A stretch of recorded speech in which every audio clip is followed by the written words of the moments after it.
Hi everybody, it's Claire with another art journal video. So I'm working in my large dilutions journal and just adding some gesso to the page. Once that's dry, I'm then starting off with some dilutions paints on the background. I'm going to be creating a rainbow background. So I've started off with funky fuchsia, and then I've used, just having a quick look at my shelf, postbox red.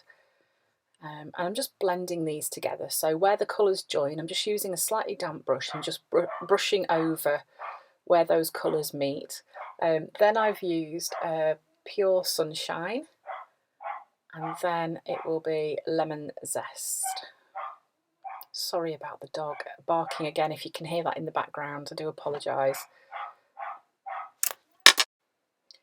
So you can see these colours are blending really nicely together. Next I've used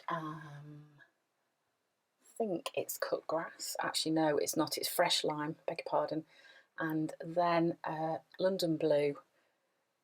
And just overbrushing where the colours meet with the damp brush will help them to blend together. And then my, my filming camera had a bit of a moment. So I've also used laid back lilac and crushed grape and then rose quartz.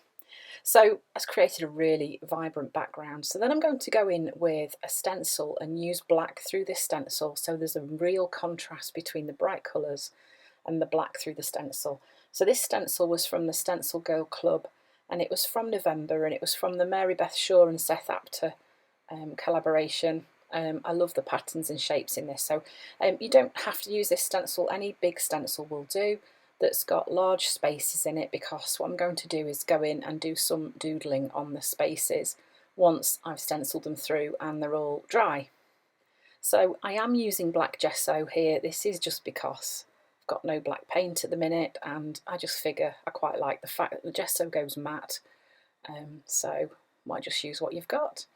I don't always use that philosophy though.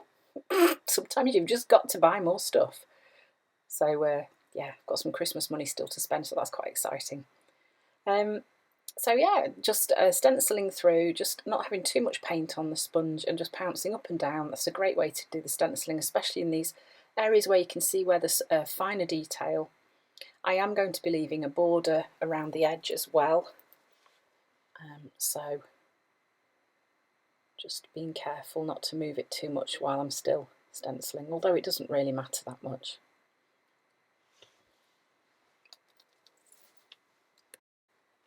So here you can see I've stenciled in the other side as well, and then I'm going in with my Signo Uniball in white, and I'm just drawing in all of those shapes, outlining them with the white pen, and then I'm going to start adding details after. So I have sped this bit up quite a bit because you really don't want to sit and watch this in real time. You would be so bored. So it would be great if it was possible to draw this fast.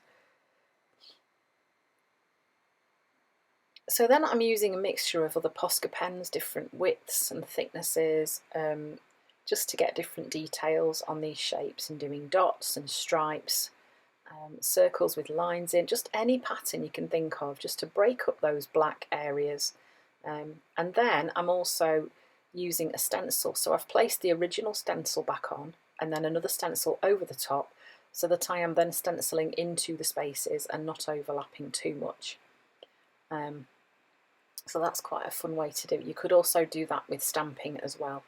I also drew a freehand black border around the edge of the stenciling too, around the edge of the page. So this is a really moody magazine image that I found, and I loved it because of the monochrome features of it. I thought it would work really well on this really bright background, and also she's got a bit of a mood on, this girl, so yeah, I like the way the light's reflecting off her dress as well. So I'm just cutting out the little bits between her arms, just so that you can still see the background through those. A little bit fiddly, but it's worth doing. And then she will be stuck in place. So then you notice that I'm using a blending tool and I've just put a tiny bit of white paint on there just to create like a bit of a haze around where the figure's going to go. And this is just to push that background away a little bit, not too much because I don't want it to disappear altogether, but just around the edge of the figure. It just helps draw attention to that a little bit more.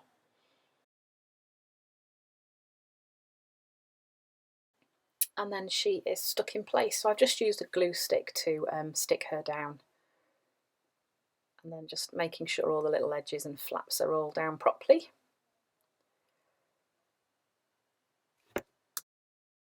And then I'm just going around the edge of the figure with a Stabilo All, and I'm just going to water activate that a little bit, just to create a little bit of a shadow around that side of her figure.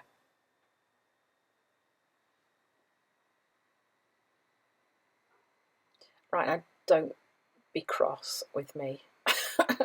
When I was editing this video, one of my children was watching and they were like, "Mum, why on earth are you covering over that bright, beautiful, bright background?"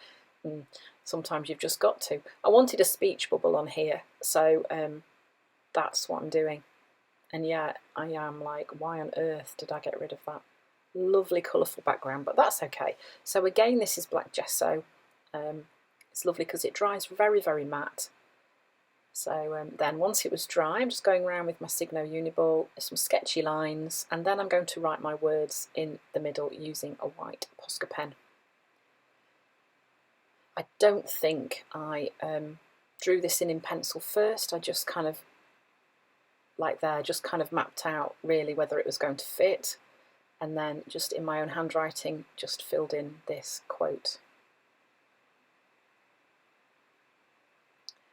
So then once that was, the first coat was dry, I then went in and just added these little lines at the end of all the letters. It creates a really cool font.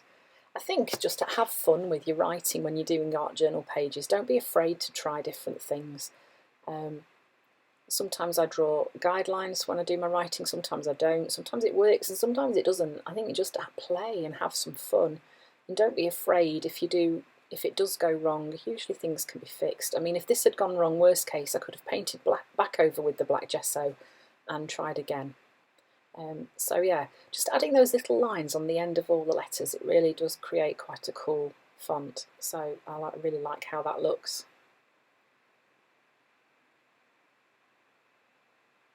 And then I decided I would just do a little bit of doodling on this figure and just outline some of her jewellery. Some marks on there too. You could go even further with that and do more on that dress if you wanted to.